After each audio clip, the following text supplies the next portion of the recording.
থেকে বিভিন্ন যেসব আমাদের এজেন্সি আছে তারা তো করছে, কিন্তু ক্লাবের একটা বিরাট ভূমিকা আছে। আমি বারবার সব জায়গায় বলছি, এই বিষয়ে যারা যারা এগিয়ে আসবে তাদের সাথে সরকার সবসময় থাকবে, এবং এতে করে একটু সাহস একটু সঞ্চার করতে হবে। অনেকে মনে করে আমি কেন এইসব সমস্যায় যাব। ক্লাব যেহেতু সবাই একত্রিত আছে, সবাই একসাথে মিলে আছে, একটা বিরাট শক্তি। সেই শক্তির চেষ্টায় এই ধরনের যে যারা কাজে প্রতি রয়েছেন তাদের বিরুদ্ধে সোচ্চার হওয়াটা খুব প্রয়োজন। আমি আপনাদের কাছে আবার এখানে আহ্বান রাখবো, আপনাদের পাশে সরকার থাকবে, কিন্তু এটাকে একদম তৃণমূল স্তরে আমাদের কিভাবে বন্ধ করা যায় সেই চেষ্টাটা আপনারা করবেন। আমরা তো আপনাদের পাশে আছি।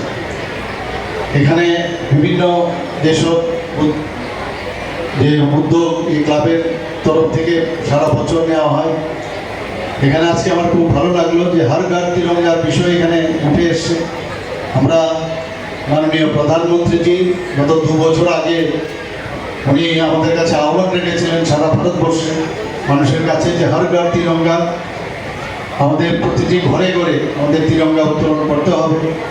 আমরা আগেও তিরঙ্গা উত্তোলন করেছি, কিন্তু আমরা কিন্তু সেই যে একটা পেট্রিয়টিজমের যে বিষয় সেটা কিন্তু আমাদের ছিল না। গত 2 বছর ধরে এবং এই বছরও আমরা সেই কাজে আমাদের সরকারি পর্যায়ে তো করছেই, কিন্তু বিভিন্ন ক্লাব এবং আপনাদের মতো যে ক্লাব এবং প্রতিষ্ঠান সবাই কিন্তু এদের সামনে এগিয়ে এসছে। আমাদের মাননীয় প্রধানমন্ত্রীজি আহ্বান রেখেছিলেন যে 75 সীমান্ত গ্রাম বীরকানা। এক একটা যে স্লোগানের তাৎপর্য আমরা দেখতে পাচ্ছি, এবং সেটাকে কীভাবে স্থায়ীভাবে সেটাকে প্রতিষ্ঠিত করা যায়। আমরা বিভিন্ন জায়গায়, ত্রিপুরাতেও আমরা জানতাম না এত গ্রামে যে এত বীর আমাদের ত্রিপুরার যারা বলিদান হয়েছেন বা এখনও দেশকে অখণ্ড রাখবার জন্য তারা যেভাবে প্রাণ বলিদান হয়েছেন, তাদের নামে আমরা বিভিন্ন শিলা মধ্যে ওনাদের নাম আমরা লিখে সেখানে 75টা গ্রামে আমরা রেখেছি। এবং মাননীয় প্রধানমন্ত্রী যে বলছেন যে আজাদি কা অমৃত মহোৎসব, আজাদি কা অমৃত মহোৎসবের একটা পার্টই হচ্ছে এই হর ঘর তিরঙ্গা।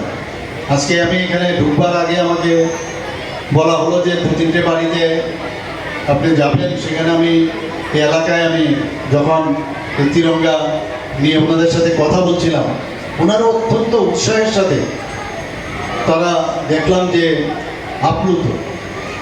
তো এইভাবে সমস্ত জায়গায়, সব জায়গায় আমাদের এখানে করা হচ্ছে। সারা ত্রিপুরাতে হচ্ছে 3টি পর্যায়ে আজাদি কা অমৃত মহোৎসবের পার্ট হয়ে হর ঘর তিরঙ্গার যে কর্মকাণ্ড চলছে সেটা চলছে।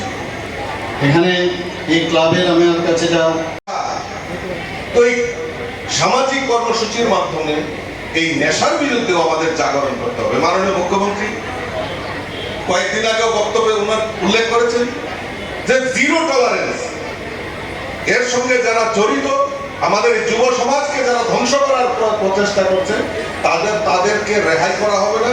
সে যে কেউ হোক না কেন, তার রাজনৈতিক যা কোনো পরিচয় থাক, সমাজের যত বড় ব্যক্তিত্ব থাক, এই নেশার বিরুদ্ধে জিরো টলারেন্স নীতি নিয়ে আমাদের সরকার কাজ করছে। আমি আপনাদের কাছে আহ্বান রাখবো যে আপনারাও শুধু সরকার করলেই হবে না, আপনাদেরও দায়িত্ব নিতে হবে। কারণ আগামী যুব সমাজকে আমাদেরই রক্ষা করতে হবে। এই রক্ষার জন্য আমাদেরকেও দায়িত্ব নিতে হবে। আসুন সবাই মিলে আমরা এই যে যুব সমাজকে ধ্বংস করার প্রচেষ্টা চলছে তার নেশার বিরুদ্ধে আমরা সবাই জাগ্রত হই, সবাই সরকারের পাশে থাকবো এবং সরকারকে সহযোগিতা করব।